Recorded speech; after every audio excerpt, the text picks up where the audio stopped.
Here is the great Artie Lange. Hey. Artie, welcome.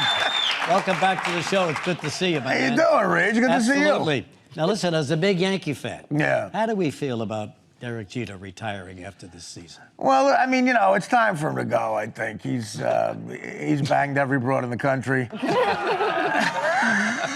I mean, let's face it, you know, how much ass can you get? You know,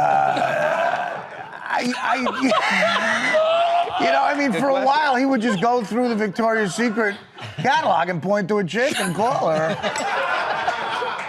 That's when you know you got clout, man. Yeah, but how do you feel about it? That's more for the rest of us, Reed. I mean, clearly, I do the same thing with the Victoria's Secret model. No, I'm happy that Jeter is, you know, going out the classy way, not like the ARod way, in a blur of steroids.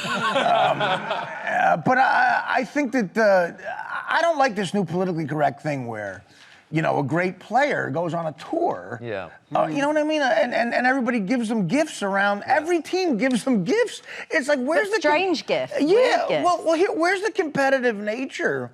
Derek Jeter ruined these teams forever. and now they got to give him a gift? It's like he's got to go to Fenway and they're basically saying, look, thanks for keeping us out of the playoffs for like 18 years, and here's a Corvette.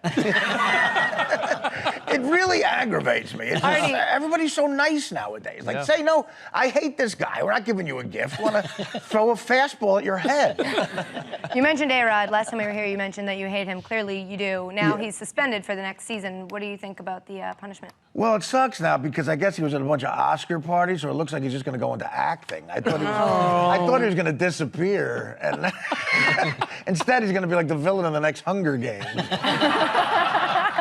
Now, in the NFL, there's a lot of rule changes being discussed, one of which is penalizing players for using foul language on the field. What's your opinion on that? Well, if you say the N-word, it's a 15-yard penalty now, which means the Eagles on opening day are down 35-0. Here we go. Yes, there it is. There it is. They're already down 35-0.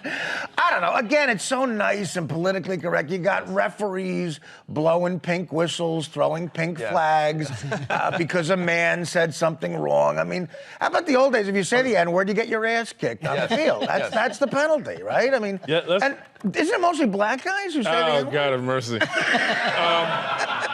Artie, could Cat Williams be a punter? Oh, Lord. Artie, can we talk about gambling? Give me a gambling story, quick. Get me out of this, please. Gambling story. I got a ton of those. I don't know if this is about to get better or worse. Well, the gambling story, I mean, listen, I've been in show business for 20 years, and I dress like this. Obviously, I have a bad gambling problem. I'm wearing the same pants I had on at a Rush concert I went to in 1982. But yeah, over the years, I've lost a lot of money gambling, and I like betting on teams. On sports or everything? Well, mostly sports. Okay. I used to like go to the sports book at the Mirage in Vegas because you could bet on anything. I mean, literally, you could bet on two kids playing wiffle ball in Minnesota. Really? In a backyard. Like, I got you, Timmy! You fat bastard! That curve better be working! You know, some hot chick is serving you scotch, you got an 8-ball in your pocket, you know. He's talking about pool kids. To me, I like betting on sports I know nothing about. Because that's when it's real degenerate gambling. You know, like, to me, you have a problem gambling if it's 4 a.m. at the sports book at the Mirage and your chin is going crazy because of some bad blow you got. And you're walking around to total strangers going, do you see the high school lacrosse scores? You guys see I got Ramapo and Don Bosco crap. Okay, let's move on. You're also a fan of sports announcers. Regis is crying into his lap right now. You're a fan of sports announcers as well. You once got to sit in the booth with the Milwaukee Brewer announcer, right? We don't look like we're in the same species, me and this guy. I look like a plumber who won Get on a Sports Show contest. No, go ahead, what? It's all right, I'm from England. I shouldn't be here either. You're English and I'm from Jersey. In fact, Artie, Cheers to that. It's my cup of English tea. Cup of tea, huh? Kids look good together. Anyway, tell me about Bob Uecker and Keep It Clean. What do you want me to tell you about? I want you to tell me about Bob Uecker and your time announcing with him. Oh, but do you know Bob Uecker, Regis? Yes. He's one of the funniest guys is. ever. I spent 24 hours golfing with him and Norm Macdonald, another comedian. It's one of the funniest 24 hours I've ever spent in my life. But we went into the booth to listen to him do a couple of innings. And you know you have that cough button. You could hit the cough button when you got a cough and you're off the air for a little bit.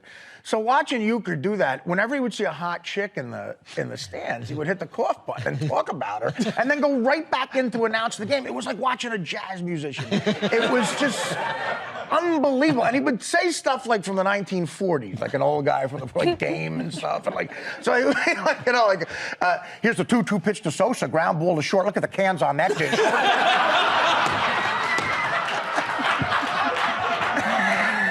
Oh, my God. You're right. Look at the cans on that dish. The cans on that dish over to first base, 2 down. That could go so horribly wrong, though, couldn't it? That could go horribly wrong. Well, yeah, it could. I said to him, "Did you ever slip up?" And he said, "I dropped a couple F-bombs over the years. Who cares?"